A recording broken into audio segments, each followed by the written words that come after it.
after the law, included Oka, like this Arab, Chela, the Mexican, and Mahara. I'd like to welcome you all warmly here to Ballon and Gael, and very much appreciate you being here. So great to see everyone. I just have some acknowledgements that I'd like to say in Gaelic, and then I'll offer a translation, and then I'd like to introduce our guest speaker and our topic for this evening.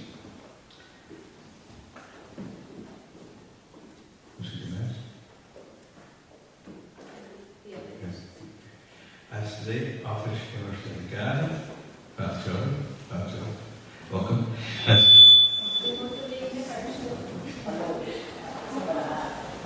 today, office in Ghana, we waren een pauze de weekend gedaan en ik zie het meegemaakt.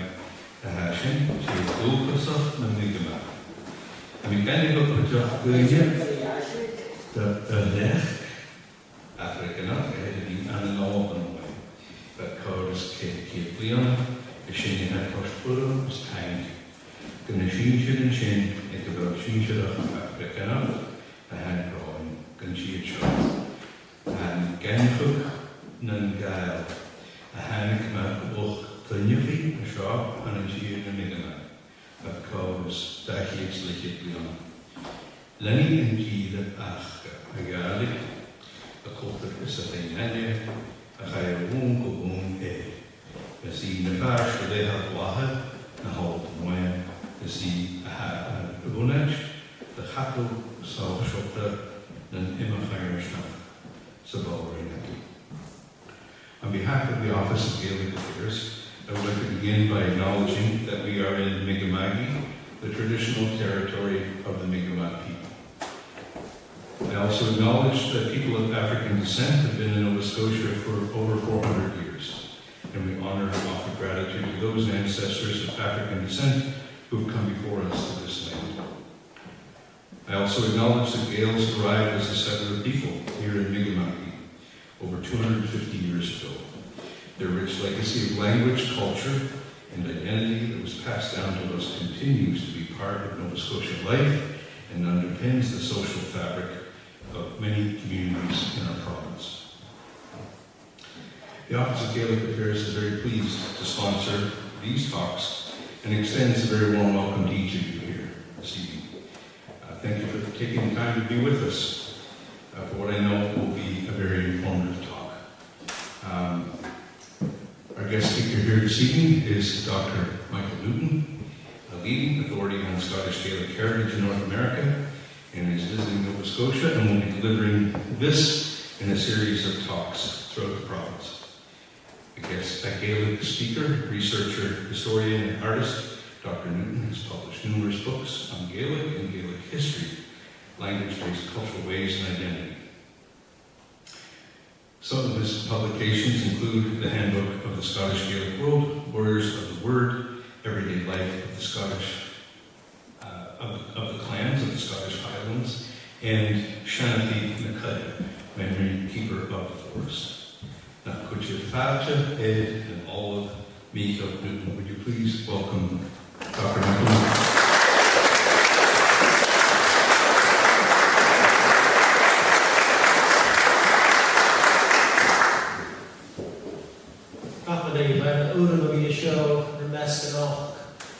Thank you for welcoming me. I'm very aware of the fact this is a really interesting and rich community of traditions and stories and songs, and I certainly expect to hear many ideas and memories from people who know many of these things better than I do. So this is just a few thoughts about some recent work that I've done.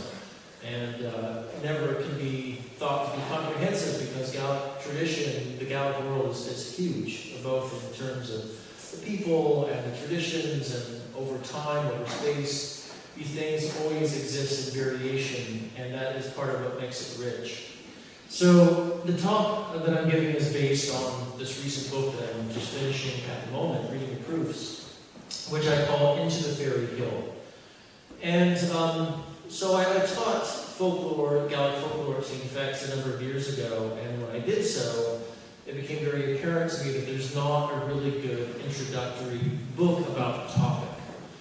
There are collections that have been done by various people, such as John Shaw. There are collections of tales that have been recently collected in Scotland, like Donald Archie, Don MacDonald, and Alan Rufford's book, Scottish Traditional Tales. There are 19th century collections, but to me there's kind of a big gap in what's available, in that there are a lot of older stories that have not been edited or translated recently, and there's not like a general introduction to what is this tradition about, and what is the diversity and the richness, and how do you approach the stories? What's a good way of kind of understanding how they're put together and what they mean? So that's why I went about doing this. I teach online, and I decided to offer for the first time this year a course about storytelling and Gaelic folktales. So I thought there's a kind of a big gap here that needs to be filled. And at the same time, just coincidentally, 2022, this year, has been designated as the Year of Scotland Stories in Scotland. So it was another kind of good opportunity to do something that could speak to something which is very important and very rich, but has not been given a lot of good attention recently, I think, in Scottish Gaelic studies. So just as a very brief overview, the book has 67 texts in translation in English, 55 of the tales in full Gaelic, original Gaelic form. And these are stories that were collected between the 1770s and the 1940s. So a fairly big span of time. I've got 3 stories from Nova Scotia. The rest of them are from Scotland, but unlike many of the collections, a lot of the collections from Scotland focus on the Western Isles, and that's great because the Gaelic has survived there so well in the tradition.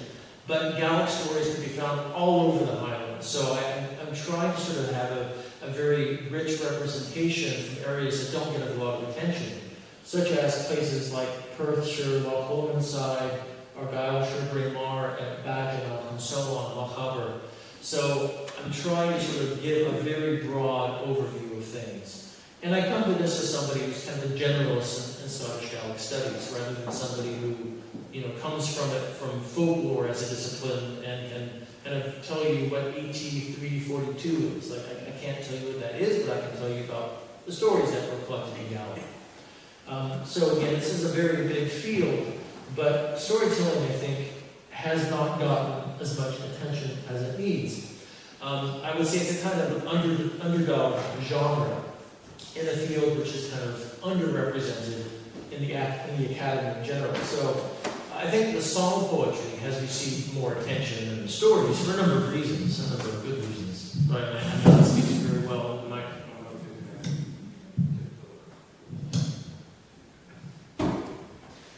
So why is that? Well, first of all, of course, there are Gaelic songs that speak to this kind of professional level of the trained literati. You have these very sophisticated Gaelic song poems, and that impresses people who are academics. They tend to focus on these very elaborate, sophisticated literary works, and the songs kind of draw that kind of attention.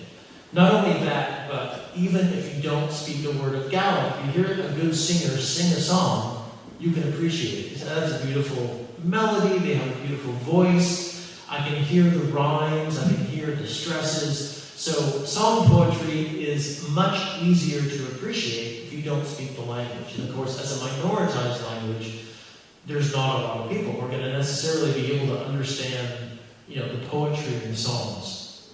But these issues are even more acute, I would say, in the storytelling tradition, because you have to have a very high level of Gaelic to really listen to and understand a story fully, especially if the storyteller doesn't have all their teeth, or mumbles when they speak, or says it very fast. So often the storytelling tradition requires a great deal more linguistic skills and attention than the song poetry does.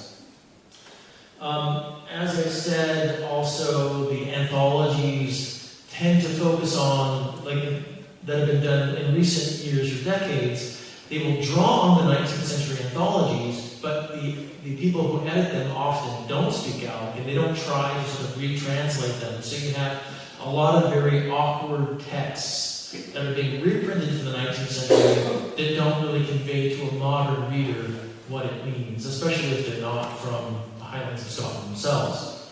And in addition to that, of course, these stories are quite often associated with the peasantry, so they're not high status, and they're reflecting a mindset which is very alien to people today, talking about things and issues and representations of things that are very unlike modern literature, and so people very easily have a hard time kind of grasping it or understanding the significance. For these kinds of reasons, I think the storytelling tradition in Gaelic has not been given sufficient attention and research and respect and so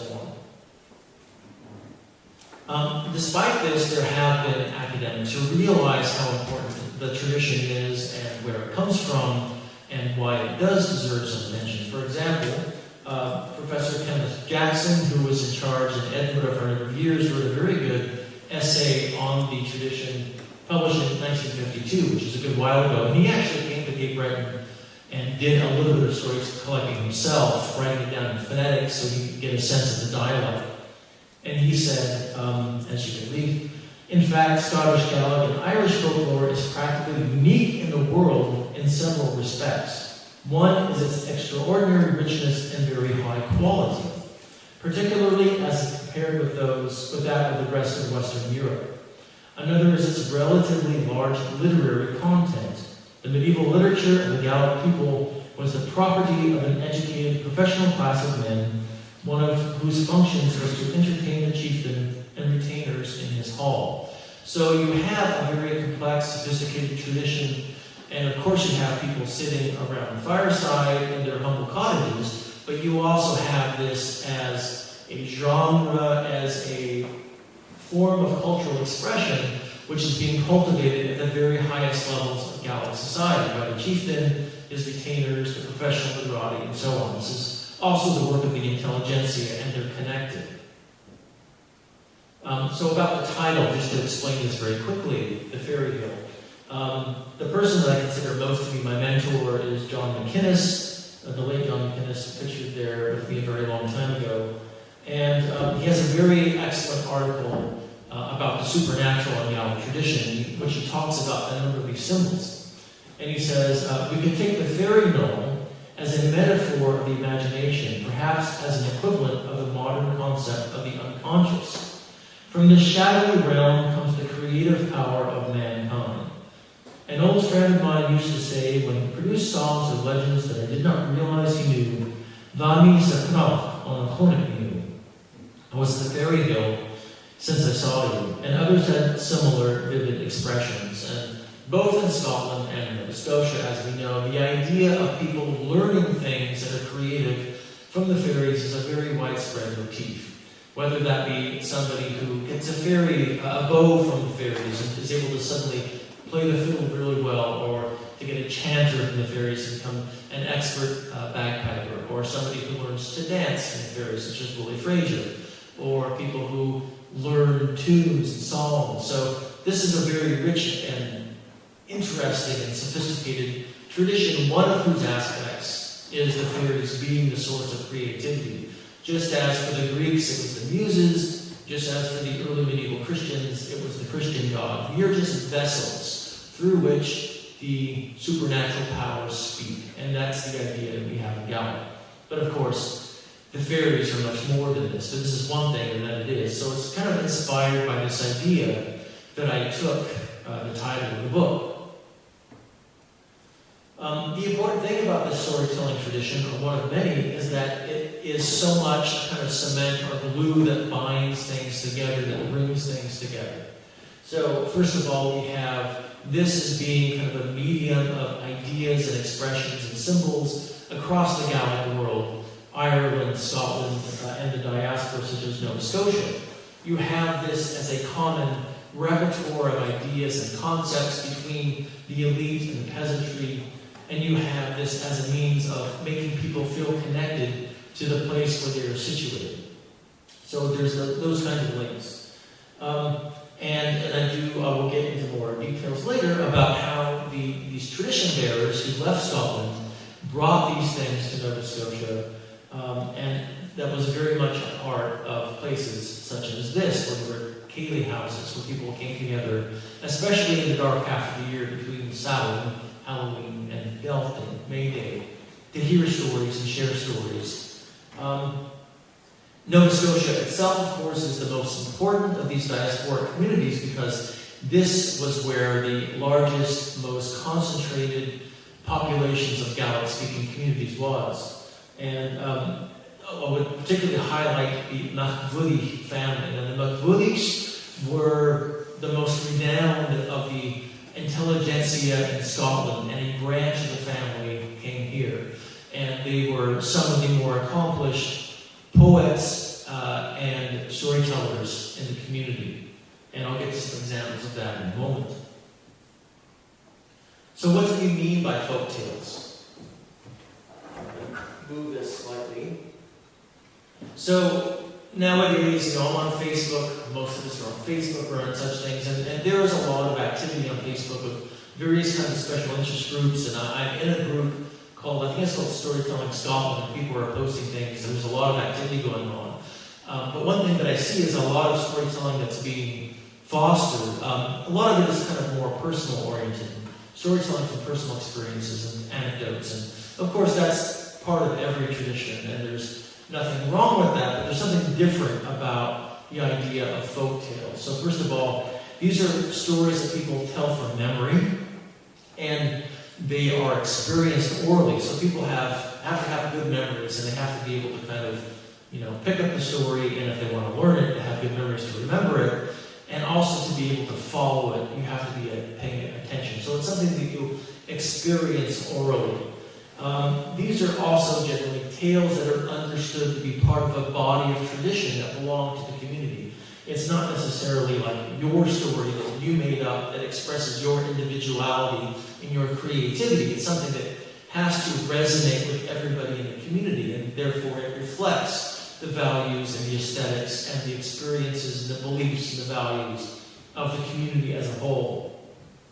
And of course, the most important place where these things were shared were the caves, where the communities came together, and because they wanted to share these stories and they wanted to have company with one another to reaffirm their common identity and their shared values.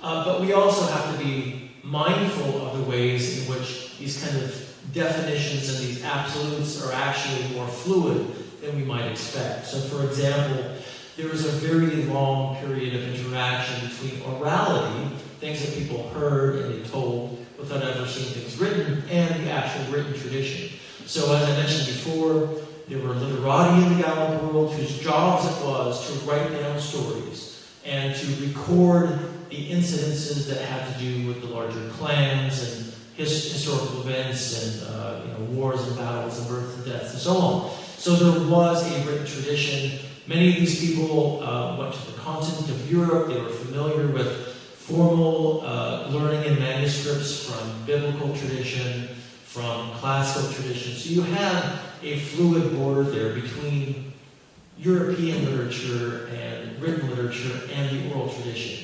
So when the chieftain would have big feasts in the hall and had people invited in, there would be a professional poet or bard or brechbera, is the Gaelic term, who would read stories from manuscripts. And people in the audience would hear these stories, and then they would enter oral tradition. And vice versa, people who were familiar with oral stories and oral tradition would create a more formalized and high-register version of that story and write it in a manuscript. So you have this kind of fluidity between literacy and orality. Not only that, but many of the wonder tales. So there's many kinds of tales in Gaelic tradition. You have these wonder tales that are migratory. So for example, you may be familiar with stories such as Cinderella, Snow White, and so on. There are Gaelic versions of these, just like there are German versions of these, just like there are Icelandic and Japanese. So some of the repertoire are Gaelic adaptations of things that are very widespread. And they would have entered oral tradition over time by people who were travelers, for example, or by people who were trained formally on the continent and brought stories back with them and so on. So you have fluidity there. Not only that, but as we know in Gaelic tradition, although the man of the house might tell the first story, they were very welcoming to people who were travelers, such as cobblers and tailors, who would go from community to community and bring new stories with them. So there was always fluidity in that repertoire. Not only that, but in the 18th and 19th century, people started reading. They were exposed to new stories from periodicals, and some of these periodicals carried stories that were translated into Gaelic and then became part of the Gaelic repertoire. So there's always some amount of change, some amount of innovation and shifting of what's in the oral tradition in any particular community. As I said, there are many different genres of folk tales. There's the international or migratory wonder tale, these stories about people who encounter fantastical animals and beasts, and they have magical experiences. They get endowed with supernatural strength or other kinds of powers. They go to castles and they make kings. The kind of Disney film idea of folk tales, that is the migratory international wonder tale. However, there are tales that are much more specific to the Gaelic world that are based on the literary tradition. Stories about the Fian, such as Fionn nach Cuail and Oshen and Oscar and so on. Stories about Cuchulainn and Brija and Deirdre. Those are ones that result from this interaction with literacy over many centuries. You have the medieval romances. Again, you have the professional literati, or the people who wrote those. And these were particularly entertainment for the chieftains and for the elite of Gaelic society. And some of those entered oral tradition. There were stories about clan battles and various interactions between clan chiefs and other warriors in the Gaelic world. There's plenty of stories about those. You have stories about saints, what Colum Kindia or Patrick did or Brija. Very interesting that Brija is such an important saint and brings the female dimension into this genre. Of course, you have stories about the supernatural, whether that be fairies or loch or other sorts of supernatural beings and encounters. So there's a whole range of different kinds of stories that are in the oral tradition. It's not just one kind of story or one kind of thing. How do they start getting collected? How do we know what stories people were telling? As I mentioned, of course, there was a professional literary tradition. We have manuscripts that go back many hundreds of years to give us a sense of what kinds of stories were being told in the halls of the chieftains.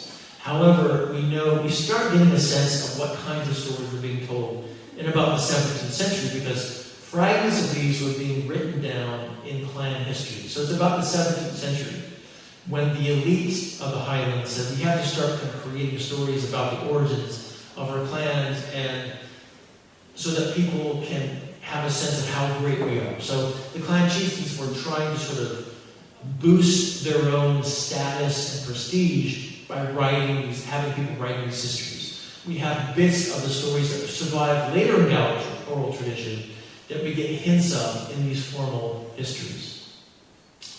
And then we have the Ossianic controversy emerging in the 1760s. This is a very long story, I don't want to spend too long on it, but after the Battle of Culloden, of course, the Gaels were kind of stigmatized, and they were othered by Anglophones, and the Battle of Culloden was kind of the last stand of the Gaels against this huge incoming tide of the Anglophone Empire.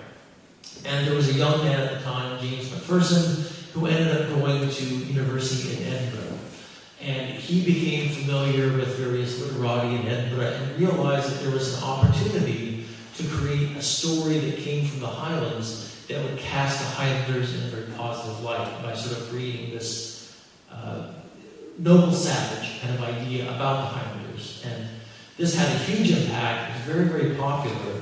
And people started doubting, well, how can these people who are these savage barbarians speaking this weird barbaric language have such stories that sound so noble and so grand and eloquent? There must be some sort of trick that he's playing on us. So this started a reclamation project in the Highlands where ministers in particular started going around and collecting oral tradition and writing people's songs in particular down, but some stories were written down as well. So it's from that controversy about Ossian that storytelling really starts happening in the Gaelic language. Then you have literacy starting to happen in the Highlands, and when you have literacy, especially because the church is teaching people to read the Bible, people want other things to read as well. So this started the periodicals in the Gaelic language in the 1830s. And the main period was about the 1830s to 1850s, when you have sporadic journals starting to appear, and they want things to print. And so they started printing some clan legends in particular, bits of kind of the history and stories about warriors in the Highlands. You start getting little bits of stories appearing then. But it's really when John Francis Campbell becomes inspired to collect stories from the Highlands in the 1850s that you start getting large-scale, systematic collection happening. So John Francis Campbell and his family were from the elite of Ireland. He himself went to college in, I think Oxford. He was friends with a very distinguished scholar who collected stories from Norse-speaking peoples, and he sent a copy to John Francis Campbell.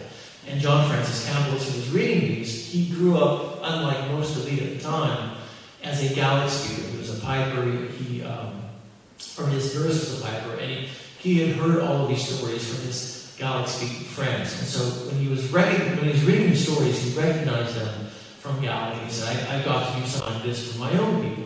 So he set up a network in the Highlands of people who were collecting stories from all over the place. And within 2 years, he had filled up 4 volumes of books with stories that were collected from people, even though at the time this was very difficult to do. And I'll get in a minute to why that was the case. So he organized this network of field workers, and you see here a picture of him with one of those field workers there, and I believe he was a schoolmaster. So again, at the time, literacy in Gaelic was not very common. Generally, you were either a minister or a teacher if you knew how to read and write, or you were teaching children in school.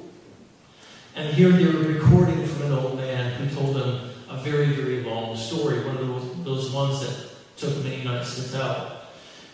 But his work was so influential, and he trained a number of people, that this started to inspire other people to do similar things in the Highlands. So you have people such as Alexander Carmichael, John Dewar, John Gregerson Campbell, Donald McPherson, James McDougall, Alan MacDonald, James McDermott, Kenneth MacLeod. These are some of the major story collectors in the 19th century, all of whom had some kind of connection to John Francis Campbell. So he really started this movement to try to record oral tradition in Gaelic. And some of it, of course, is hard to do because, again, people did not always remember the stories well. They hadn't been told them for a long time, even in the 1850s, which was well before any of us were around. Not only that, if you're telling a story, it can be very hard to write it down fast enough, right? So very often there would be tricks that they would use to try to do this, because you're not necessarily going to be able to say, okay, hold on, wait till I write that down, because it's very hard when you're a storyteller, you're in the flow of your story, to stop and pick up where you were and have that to work naturally. So there were various kind of techniques that people created to transcribe stories, and a very common one that people like Alexander Carmichael and John Dewar did was they had good memories. They would take little notes, and they would try to remember the story, and then afterwards, when they had time, they would sit by the fire and then try to write it out in full as they remembered. And they might write down certain Gaelic phrases so that they didn't miss those nuances, but parts of the story would be just according to how they remembered it, and they would try to recreate it in their own minds. And you can see, at the time, of course, paper was not necessarily easy to come by, and the example there on the screen is, I'm not sure how many different directions, there's at least 2 different directions that the text is written. They're reusing the same page, but turning it at an angle, then writing down at that angle, and then having to read that later from their notes, what they were. Even John Dewar, so he was a man who didn't get any formal education, but was self-taught in Gaelic, and he came up with his own shorthand that he would, try to write in time, transcribe as they were speaking by using this shorthand, and then later he would, copy that shorthand down fully. So there were various things that they tried to do, but of course it wasn't for another 100 years before recorders were available, so they could, actually take an audio recording and then transcribe from that. So some of the methods were very inexact. But some tradition bearers by this time became basically terrorized between the schoolmasters and the church ministers, that this is not something they were supposed to do. And John Francis Campbell describes one of them, meeting one of them, going into his house, and the man was just petrified because he was afraid his neighbors were going to find out he was telling stories to this man, and then they would condemn him to hell and tell the minister, who would then berate him and persecute him in the church. So by this time, of course, we know the effects are quite heavily psychologically on the people in these communities. This is the way that Hector K describes it in 1859. The minister came to the village in 1830, and the schoolmasters soon followed, who put a stop in our village to such gatherings, and in their place we were supplied with heavier tasks than listening to the old shoemaker's fairy tales. Things like the Bible and the Catechism, and probably mathematics and other things that were not quite so fun. From that period until I collected a few in this collection, I have not heard a tale recited. On going to visit my friends last summer, I expected that I would get some old tales among them, but I found that the most of the old men who used to relate them in my young days had died, and the few who were then alive of them were so old that they had lost their memories, so that I only got but a trifle of what I expected. So this is going back a very long time ago. 1859 was not yesterday. But one thing that's kind of ironic about this is, even though the church in general was very against the storytelling tradition, a number of the people who were involved in recording stories were themselves ministers, because they were native Gaels, and they didn't necessarily feel that this was the right and proper thing to do to their own cultural heritage. So a few of these I have pictures of. You see John Campbell here on the left, who was minister primarily in Tiree. In the middle there you have James McDougall. He collected a lot of material from Argyllshire, some very rich stories. We don't know, none of his papers survive, so we don't know where he got them from, or who he got them from, or anything beyond what appeared in print. And then on the right you see Reverend Father Dr. Alan MacDonald, who was active particularly in Eriskay and Bada, were the main places where he was involved. So he was, of course, Catholic. So you get a mix between all these different ministers and different kinds of material that they collected. Also in the 1870s, so after the effects of John Francis Campbell's work had come out, and people were starting to sort of think more intelligently about how can we organize ourselves and respond to the threat to our culture, you start getting periodicals, and you start getting organizations being formed who recognize the importance of trying to do something systematically. So, for example, in Gael. Now, in Gael is a very interesting periodical because it was aiming to be primarily in Gaelic, and it actually started in Toronto. That's what was first published. And then the publisher moved back to Scotland. So after a few volumes, or a few issues, they're then based in Scotland. But initially it's printed in Toronto, and materials are being sent from all over the place, including Canada and Gael. And there's quite a few interesting stories that appeared there. Another really important group is the Gaelic Society of Inverness, Scotland. And this was a group formed by the Highland intelligentsia, again for the purposes of trying to find some way to systematically express Gaelic culture and identity and ideals to counteract the effects of formal education and other bodies that were antithetical to Gaelic culture and identity. And the very important thing that they did almost immediately was to start publishing the proceedings, the talks that people gave. and a great many stories appeared from the very beginning of their publication. TGSI, the Transactions of the Gaelic Society of Inverness, an extremely important source for these things. And I should also say, these are things that I used in my own publication here. Uncommon Gaelic, so we know them primarily because they're the ones who set up the mod, this kind of annual competition of stories and poetry and bagpipe music and so on. But one thing that they did after a number of years was start a publication called Anjo Grania, which included stories and many things in the Gaelic language, including traditional stories. And again, there's some very valuable materials in their publication. Then you also get kind of literary circles in the cities in Scotland, Glasgow and Edinburgh in particular, where you have Gaelic societies that start to publish their own proceedings, or else centered around the intelligentsia of the universities. And probably the most important of these was called the Celtic or the Celtic Review. This was published between 1904 and 1916, and the person who was the editor was the daughter of Alexander Carmichael, Elizabeth Carmichael. So a woman who's not, I think, well known. She really ought to be better known because she was very important in publication and research at the time.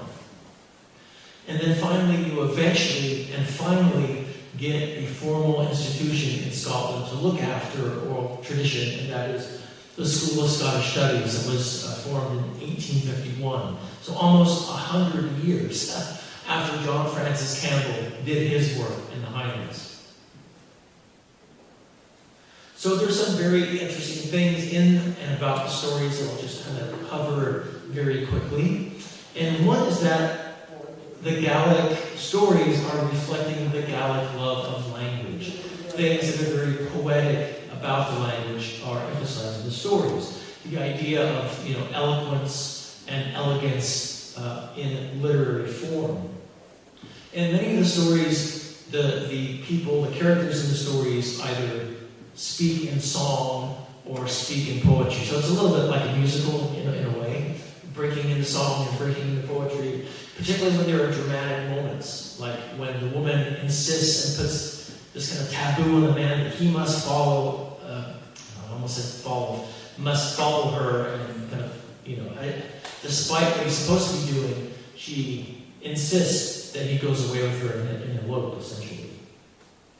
And, dialogue in general, when it's dramatic, often happens in the form of verse. And one special form of this is called in English a run. So this is oftentimes something that has kind of poetic song form that happens in many stories. Like, for example, when there's a battle between two warriors, or when a ship is made ready to leave and goes off to the ocean, or when there's a feast, quite often you get these kind of set pieces that appear from story to story. And I have one example from one of the stories that I have in the collection. Hacha Hukela Nasun, Mad Ruain Haun and Dream Huain. Va Payman Bakach Blue Richela and Basadame Hart Lanes and Hield, or Nail the Flach of Mialan Garav, Skuvord and Kid of Gave. So you have kind of poetic effects, that long A sound reappearing, for example, here. So the runs are something that tell you something about the literary aesthetics of the people who created and tell the stories. In general, I would say the storytelling tradition in Gaelic gives you an interesting window into the medieval literary tradition of the Gaelic world. So again, these stories, even if they initially come as a story about Cinderella or Snow White or something like that, in Gaelic tradition, we like to tell them about kings and noblemen and chieftains. So they tend to reflect aristocratic characters and values and images and symbols, rather than just kind of the peasantry. There's a great many of these stories that are about things that happened in the medieval period, about clan battles and clan chieftains and the interests and the events of the life of the nobility. There's a great deal of interest in explaining the origins of place names and the origins of families. And this interest in place names in particular is something that we see from the very beginnings of Gaelic literary tradition in the early medieval period. This question of, okay, that's called such and such, it's called Kai Hamish. Well, who was the Seamus character and why is he important? Why was the place named after him? So that becomes a very common motif in the stories, explaining the names of places and how it came to be named that, and what does it have to do with the battle that happened here, or the birth, or the death, or what have you. And then also, there's this dramatic dialogue that happens. Quite often you have characters that insult one another, or that challenge one another, or who use these poetic song features. And again, that's something that you find in the medieval Gaelic literary tradition, and it also reflects the potential interaction with Icelandic literary tradition. I've mentioned before that a branch of the MacFuidich literary family came to Nova Scotia, and the MacFuidichs are very well represented in the collections that I've done. So, first of all, in Uist tradition, Island of Uist, one of the literary masterpieces, according to the community, was a story called Exiles, or the romance of the warrior Manus.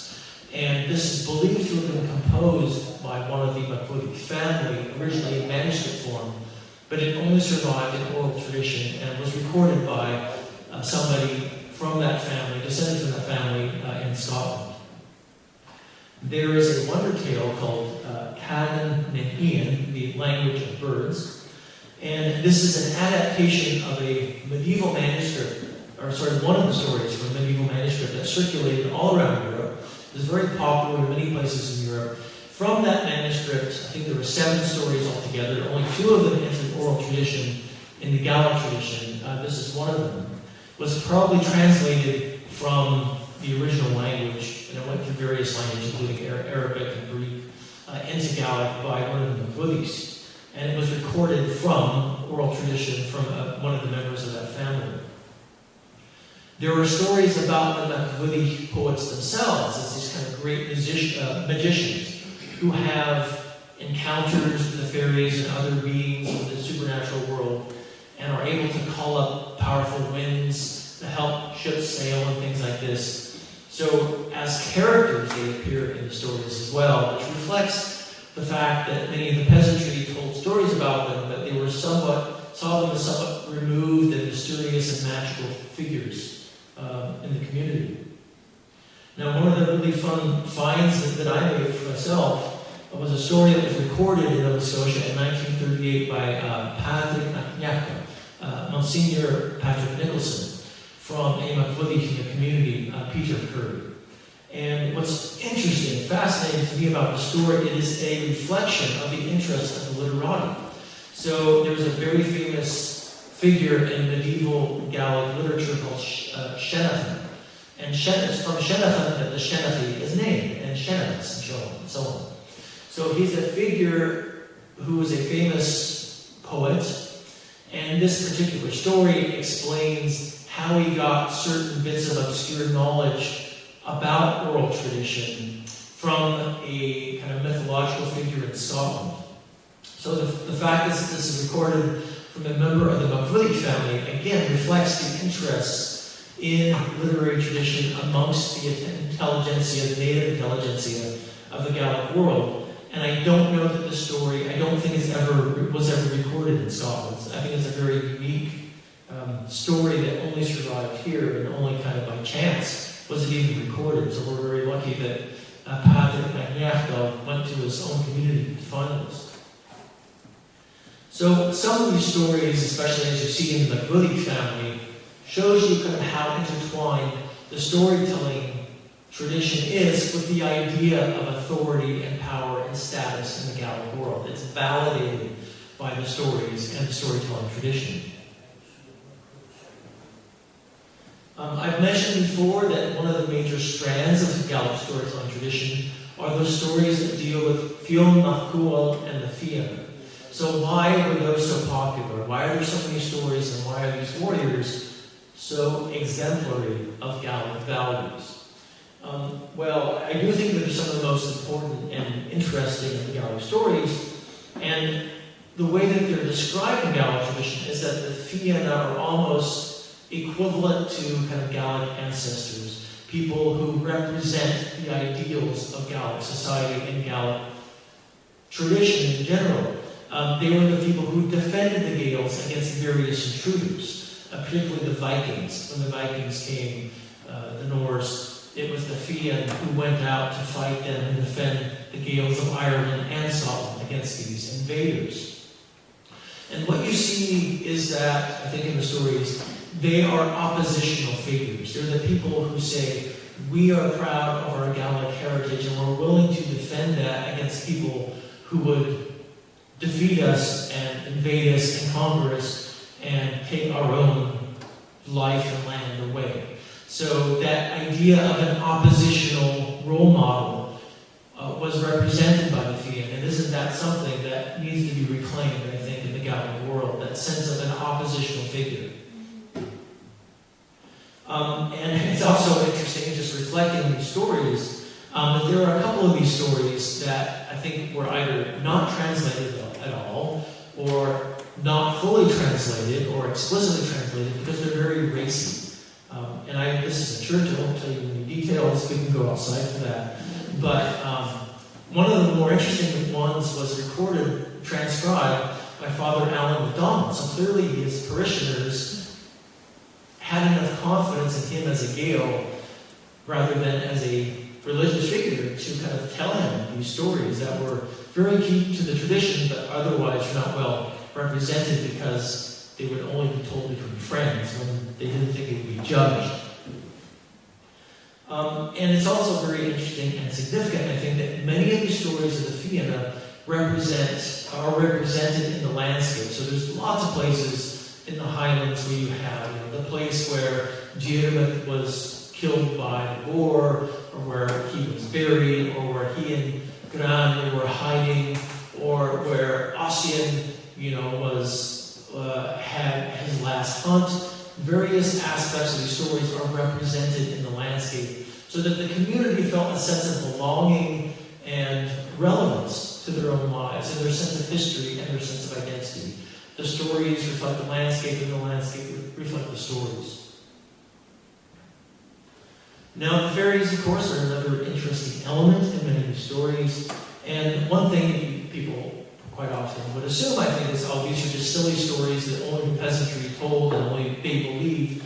But what you actually see in the tradition is that the elite themselves cultivated these stories because it was a way of enhancing their own status and legitimating their authority. Their authority was based on the notion that they have a right relationship with the supernatural powers, and their kingship was a kind of marriage to these goddesses in the landscape, and they were connected and represented by these fairy creatures. And so, and even the poets, where do the poets get their mastery of poetry from?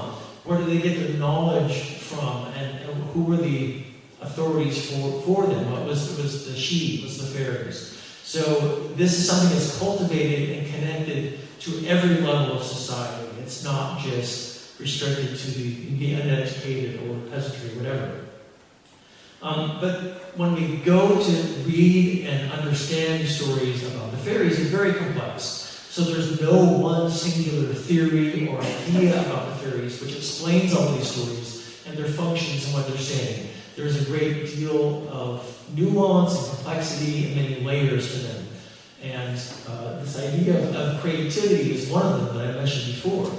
But you also have aspects of human ecology in these stories. So the fairies represent nature, the connection of humans to nature and the natural world. You also have ideas of cosmology, the origins of things, the explanation for things in these stories.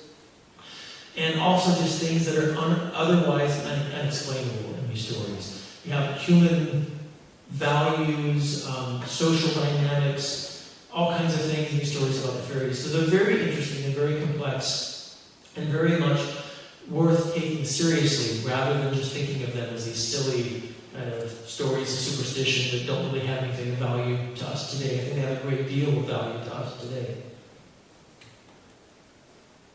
So in general, what was the value of storytelling tradition? Well, of course, it kept and keeps people's minds active. It helps them to exercise their memories. If you try to memorize a story, you know that it takes a lot of effort, and you have to keep doing it. You can't just learn it once and think it will stick with you forever. It allowed people's imaginations to be expanded, and it inspired people's ideals as well. The storytelling tradition contains within it a huge repertoire of symbols that can be used to discuss many different things in people's real, actual lives. So it had value for them in their kind of practical lives as well. As I mentioned before, it's connected to the community and the landscape. It helps the community reinforce that sense of belonging to a common culture with a common identity. Even if some of these things, could be adapted and come in from other sources, they gain a Gaelic perspective, a Gaelic kind of coding or style, aesthetic, as they come into Gaelic-speaking communities. And of course, they quite often reflect the history of the families and kin groups and locality where they are told. Not only that, but because so many of them are reflecting aristocratic values, they ennoble people by their association with the higher status elements of their culture and their society. And of course, this is the means by which people discuss their culture, allow them to understand their identity and their sense of place and their sense of origin. This is so dense, it's a little bit hard for me to read. Hopefully you can read it. I'm going to take a drink while you read this. But this is somebody who contributed a story to one of the early Gaelic periodicals. This is originally written in Gaelic. This is my translation. But you can see here that this person tells you that the Gaelic storytelling tradition is something that made a huge impression on him as a youth, and that it inspired him and gave him an emotional, visceral, physical connection to his community and to the people that he was in his life.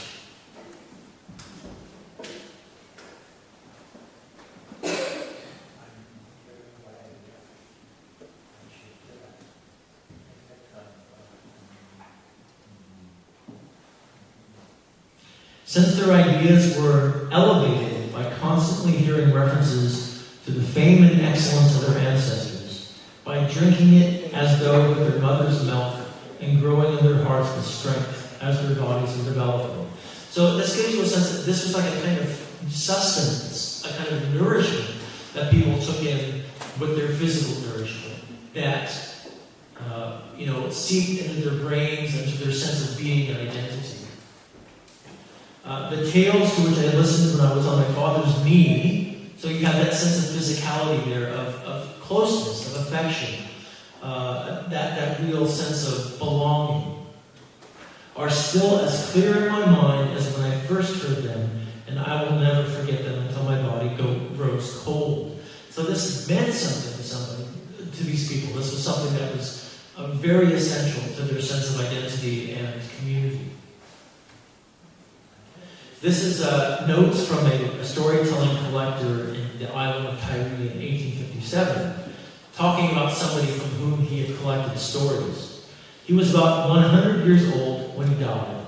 Till his last illness, he delighted much in reciting the songs and scale-up chronicles of Ossian and less ancient persons.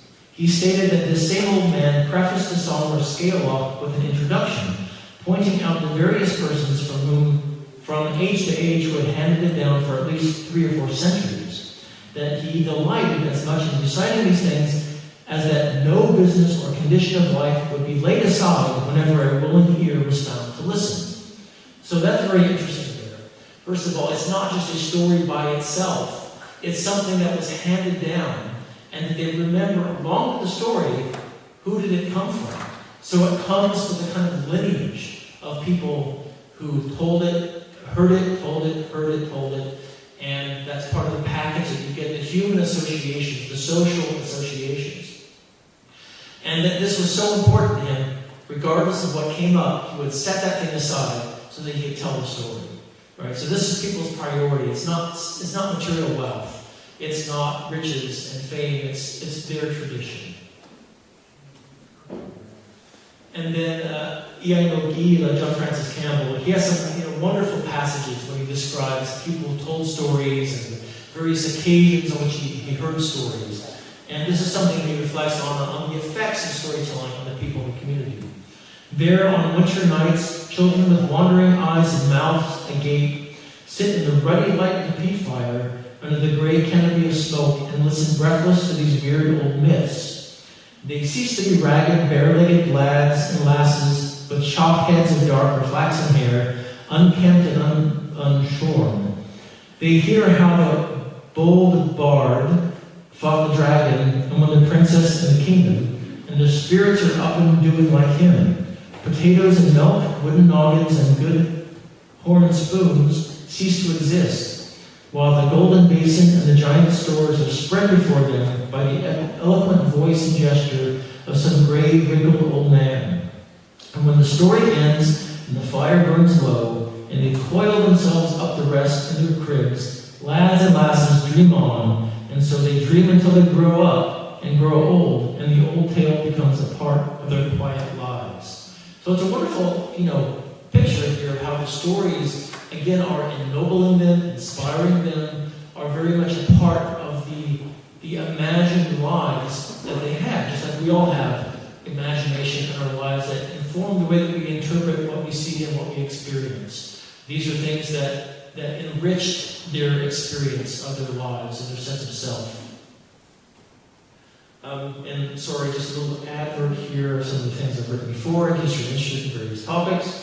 I teach online here, and a few people in here who have taken some of my courses. So I'm very happy to see everybody, and you can always ask any questions about any of these things or the talk. And I'm certainly very interested in your own perspectives on storytelling and stories and what these things mean and can mean and did mean to you and your families. So, Mauden thank Tapalev.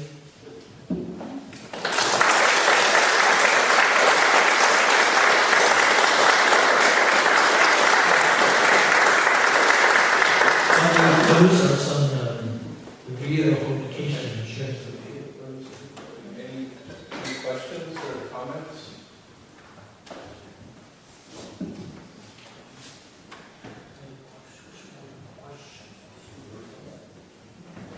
I noticed St. William John story will be very, very sparse. You tell the detail as necessary.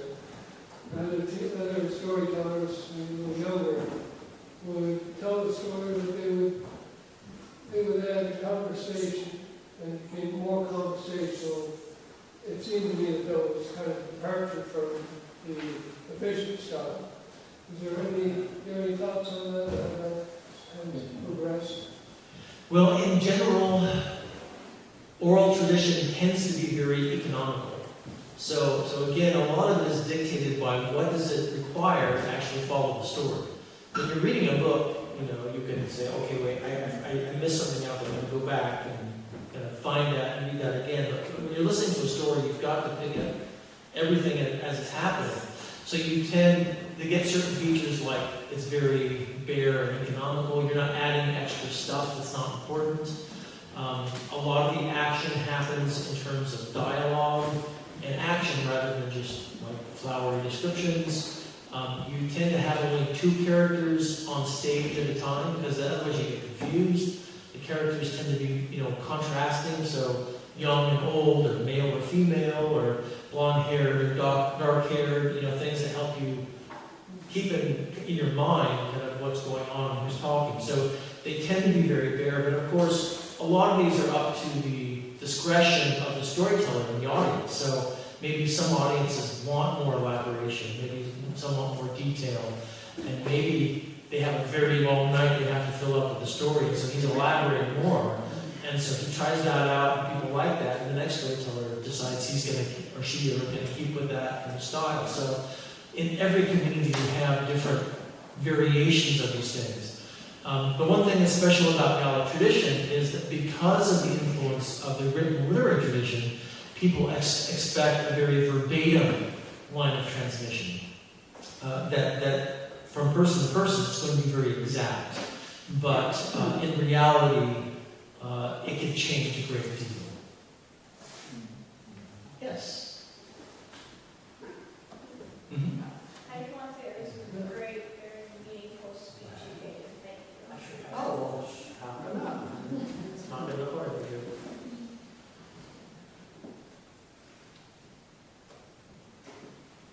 I have a question about some of these longer tales, like the ones that you said would stretch across, many nights. I've heard of those many times before.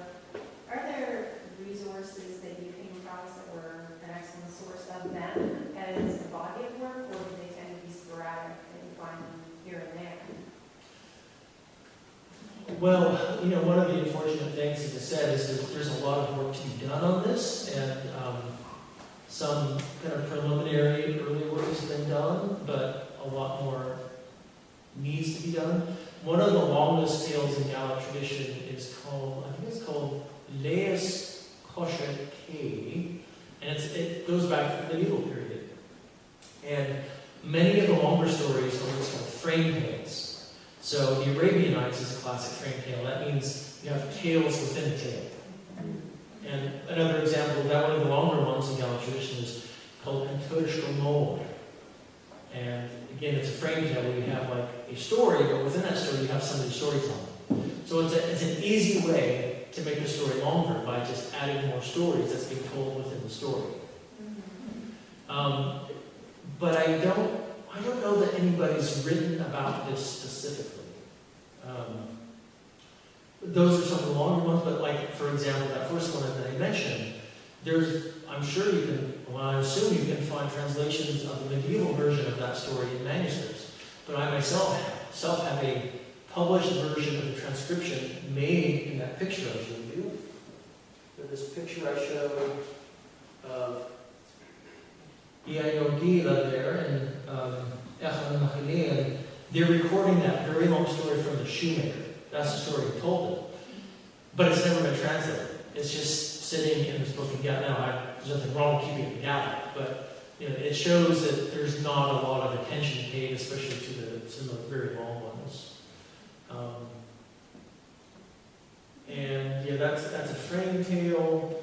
And some of the long ones, show that people like displaying how good their memory was. They could brag about how many nights it took to tell a story that they told. But again, the storyteller could make these things and draw them out by adding more details and adding more stories within that frame and adding more characters. And there's just like in walking songs, you can add more verses to make it longer. And very often, some of the long walking songs have kind of floating motifs that you get in many different songs because they're adding stuff into it that people are familiar with and making it longer. And you can do the same thing with the stories. So does that kind of address your question? Yeah, that's awesome. Okay. You can look at those resources.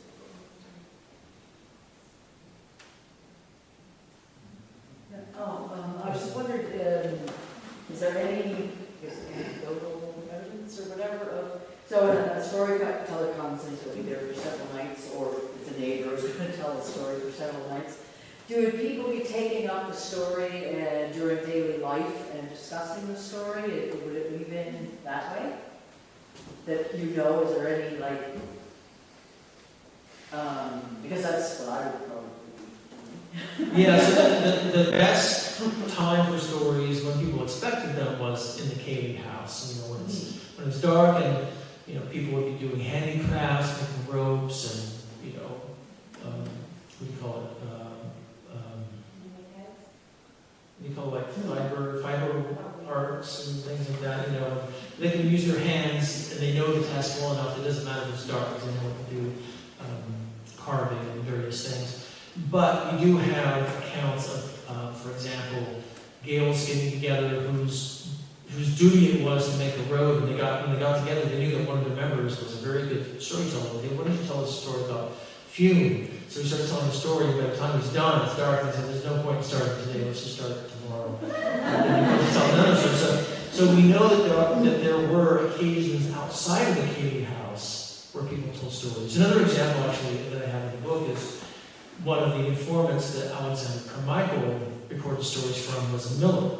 So he worked in his own mill. People brought their grain in to be ground, and as he was grinding the grain, either he would tell stories or they would tell stories, because they're just sitting there anyway. So they're telling stories to pass away the time. So we know that happened to a degree, but it's really the Katie house that people expect, that the long stories. They have time to share these things. But I was just wondering if they would then discuss the story in their homes or whatever the next day. Yeah, that's a really good question. I actually brought that up at supper tonight when we were eating, asking people. I don't know if we know a lot about that. Yeah. Do you have any examples of female storytellers? Yeah, so gender is a really interesting aspect of this. In general, like we know that women told stories, but it was generally in kind of a private sphere. It tended to be like within their own families. So a number of the stories that are collected, like in John Francis Campbell's time, were collected by people who heard it from their mothers or their maids or what have you. So we know it came from a female source. So gender is complicated also by the fact that who are the people collecting the stories? They're generally men, and many of them ministers. So because of the way the social relations worked in the 19th century in particular, it's not that often that a minister is going to be sitting with a woman collecting a story from her. That's my understanding. And so we tend to get male ministers collecting from other men. But we do have some from women, and we have a few examples of female collectors who are collecting stories from people. It would be interesting to know how many, when a female is collecting stories, how many of her informants were female versus male. That might have been an occasion where we get kind of a more purely female conduit of tradition. I don't know the answer to that, but it would be interesting to know. And an interesting example of this is Evelyn Murray, who was the daughter of the Duke of Atholl. And her family was actually supportive of Gaelic, and she was taught Gaelic when she was young from the various people on the estate that her father, the Duke of Atholl, owned. But then she decided, I think Alexander Carmichael encouraged her, it could have been John Francis Campbell, I can't remember, to collect stories from the peasantry. But then her parents and her mother, I think, decided she's gone too far. She should not really be spending her time doing this silly speaking with the peasants and collecting their stories. So she got over 100 stories for them, but then I can't remember if it was kind of a mental breakdown because of the stress, or her family just decided to send her away so she wouldn't be kind of sullying her reputation. So there are some interesting, exceptions of that nature that tell us that had there been more female collectors, and remember to do this, you had to be literate. And there just weren't that many Gaels, especially female Gaels, who were literate at the time, who had the kind of educational background to do the work. But imagine if there had been, it would have been very interesting to see that fullness of repertoire, through that lens of gender. And in Ireland, were there more, like I think Headstrong, and there seemed to be some female storytellers. Well, she was certainly very well represented in what was collected, and there may have been a reason why, and I don't know what the reason is, that we have so much from her. I think that she is kind of dominates the kind of female voice, as far as I know, in kind of folklore collection in Ireland. But in Ireland, like one thing that happened with the Irish Folklore Commission is they had students, school children, collect from their families, and that's a very easy way of having a better gender balance. Because children are going to go to their mothers more often than their fathers. They're going to be working out in the fields, or working out in a nearby village, or in the town, or away on the boats, or something like that. Well, there wasn't that kind of opportunity in Scotland. Wasn't much of it. One thing that did happen was was that once you had Common Gaelic trying to encourage Gaelic in various ways, I just kind of remember this offhand, that they had competitions for school children collecting stories from the community, and like the prize winners would show up in their journal. But at one point, I had the question, what happened to all the other papers? Where are they? And I never got an answer. I don't know if anybody knows. That was, decades before the School of Scottish Studies was set up, and people just tended not to, save these things. I have a question about the fairies, and you Mhm. mentioned that, and that's connected to the unconscious, and so were there communities that the gifts that they received from the fairies more prominent, and other communities that there would be more the fear of fairies, and there's like what might be an influence there? Now, I'm sure there are people who give anecdotes from these communities here, so I don't want to claim to give a comprehensive answer, but, the fairies were regarded with trepidation. You don't know what they're going to do. It could be good, it could be bad. You could get a gift, and then you could also get a curse. So you had to be careful because there's no way to predict what that might be. But certainly there are stories about people getting these gifts. And in some cases, one of the stories that I have in the book, which was collected in Scotland in the late 19th century, now it's actually not a fairy in this particular case, it's another being called an Urish. But the Urish offers the person who defeated him the choice of either talent or success. So you can either be a really great artist, musician, whatever, or you can be really materially, financially successful, right? How many of us have kind of, had that challenge in life? I'm so poetic, but I can't make any money off my poetry or whatever. So it's interesting that this is reflected in the storytelling tradition as well. But it's not like an explicit analysis of life. It's a story that you have to sort of glean the meaning from. And again, this begs the question, will people sit around and deconstruct the stories and ask what they meant? And I'm not sure to the degree to which that happened in a kind of an analytical process of kind of deconstructing. But certainly the stories are there, and there's so many of them, people clearly understood what they meant. I asked that only because I lived in Newfoundland for 6-7 years, and the fairies mentioned there were always about the fairy run, what could happen to you in a bad way. Mhm. I don't remember ever hearing about the gifts that they offered. So I just wonder if that's just the Irish influence and their psyche. Yeah, well, that's not a kind of a full, I would say it's not a full representation of the fullness of even Irish tradition. Right? There's ambiguity.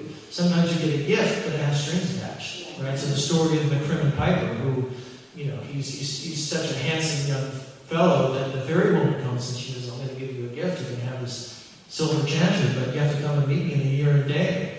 And so he becomes the best piper ever, but then he pays the price. He has to go into the fairy hall with her, and you hear this terrible shrieking, and you hear the song that he plays, saying, basically, this is not a good place to be.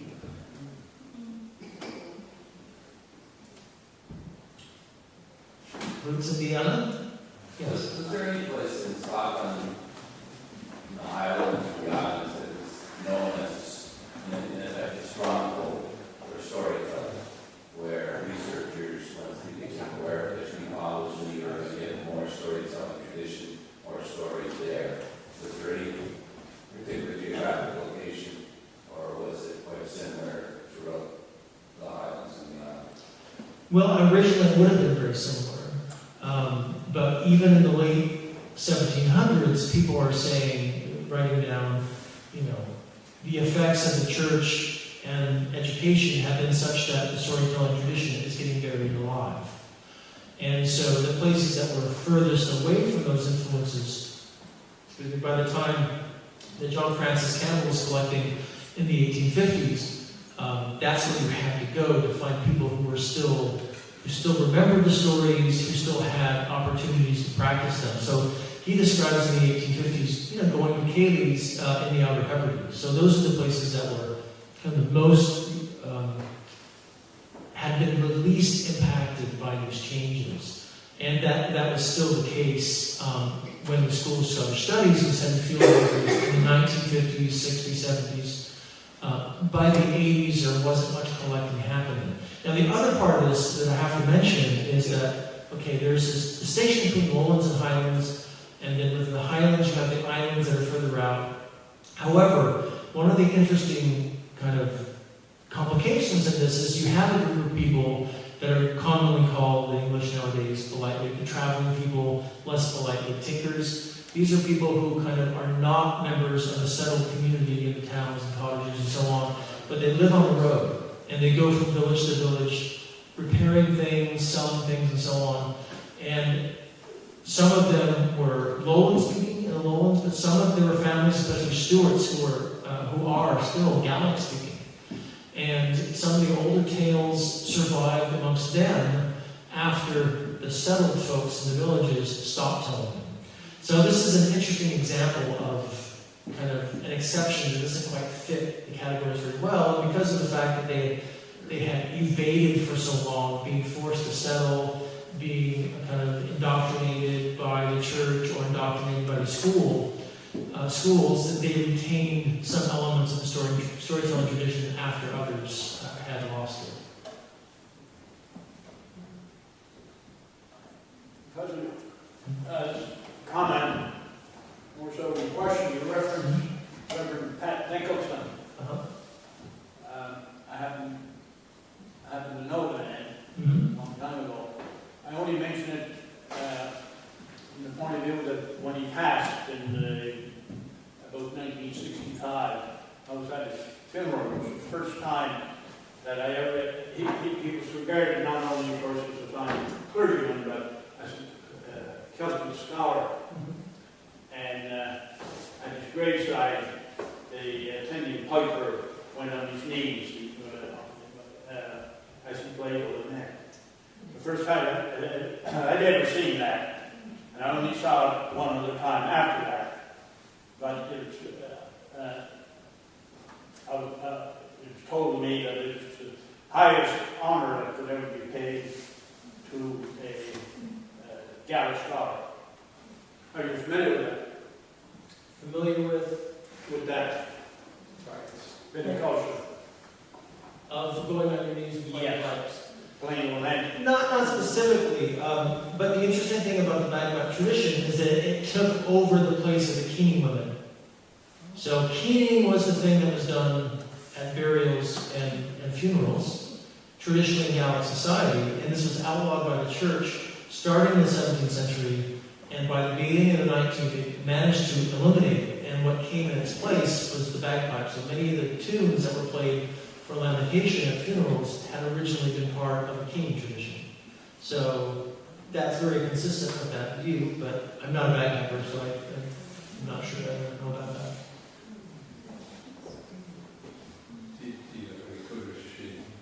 CIA and McLeod was the piper, and he and Dr. Nicholson were good friends as well. So I don't know if that had any play in terms of organizing and stuff.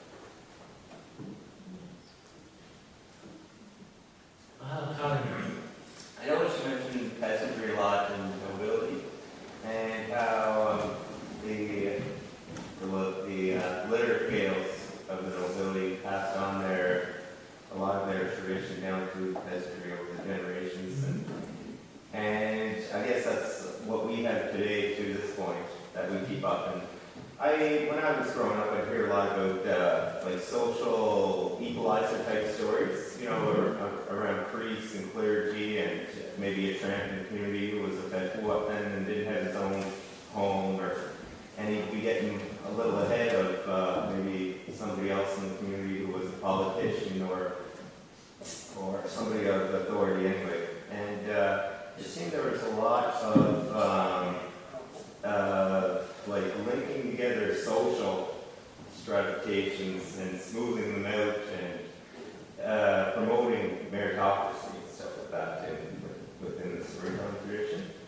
And do you think that like the peasantry promoted that type of thing to maybe promote like some kind of social change throughout within Gaelic to promote a richer, more, and often it was done like within language, like within the regional dialects too.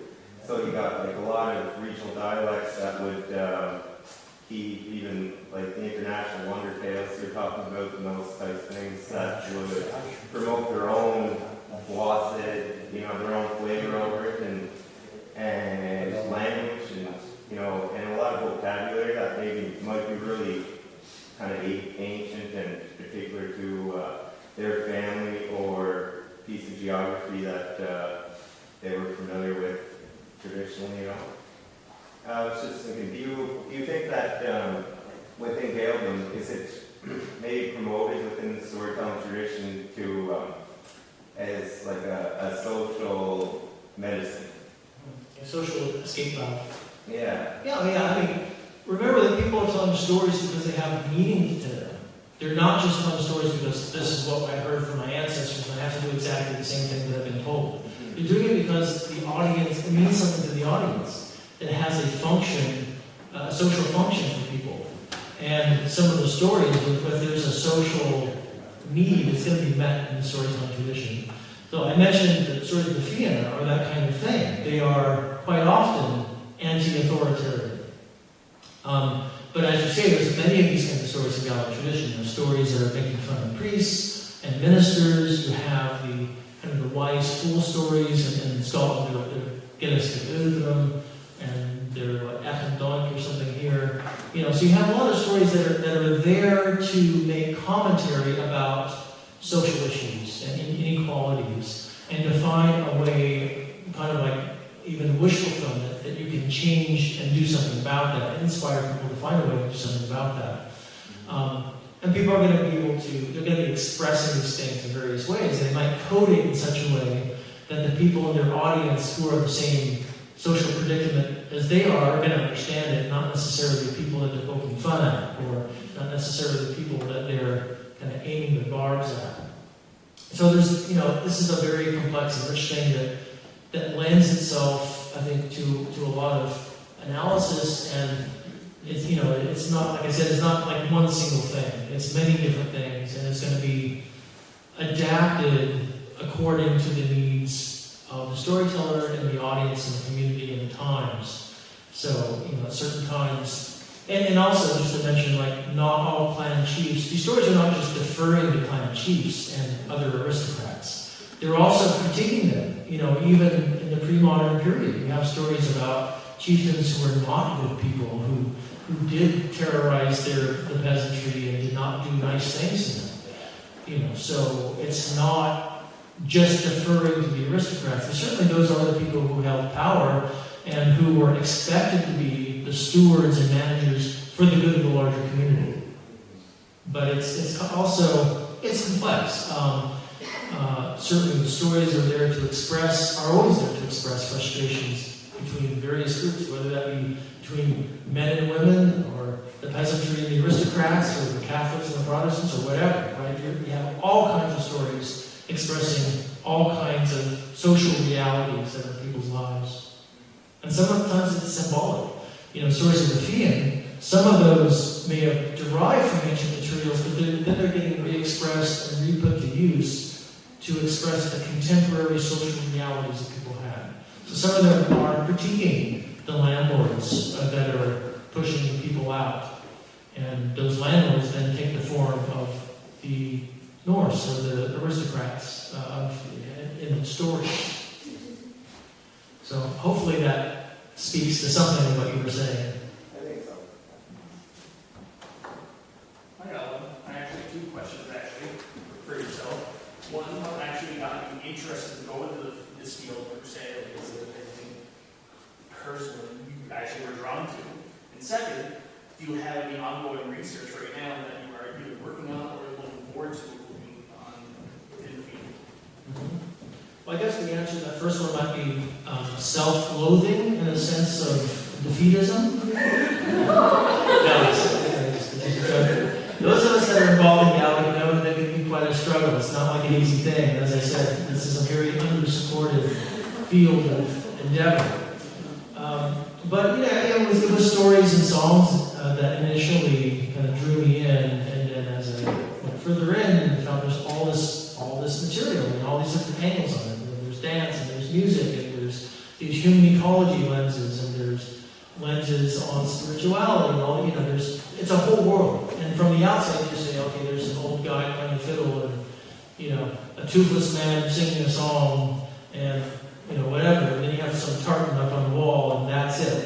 That's not it. And that's just a little tiny little sliver into a huge world. And so that huge world, of course, takes a long time to plow through it. And I've tried to do little bits of this and that. Currently, I am finishing off this book. It should be out in a few months. And I've promised to deliver a chapter on Diaspora for the forthcoming volume, something like the International Companion to Scottish Highland Literature, I'm told. So I've got to write that sometime in the next 6 months. I haven't started yet. But that's really it. And then I teach online. Thank you. I don't know if I've inflicted enough punishment for the night or not. Actually, opportunity in the Gaelic, about them, Frank Gakan, Oj, Akamas, Agus, Friavis Fast, Agus, Shannon, Agus, Anna, Buchanan Shaw, about them, me and Hang Horse, Guy or son, Kutchu, maybe school with the Chris, and Alan and Shaw. I'd like to acknowledge my colleague Francis McKecken, the Office of Gaelic Affairs, Friavis Fast, Shannon, the Intentional Gaelic Community, Shannon Mullen and Alma Buchanan that are here with us for helping us promote these talks. Kuta, the Valley of Gael, Person V, and Loch and Taya, our hosts here this evening. I guess good a person Avian, Loch Eishtach, I guess the question, I guess the death can have the shock and take so your questions and your comments, your perspectives demonstrate just how important this topic area is. Mika, Tango, Tay, Anderson, and Doi, Avi, Kuchahu, Levi, Kud Rowing, Kud Nafkin, and this after. So just says to Michael, just thank you for, in a way, placing before us again our own stories and our own history. So very important.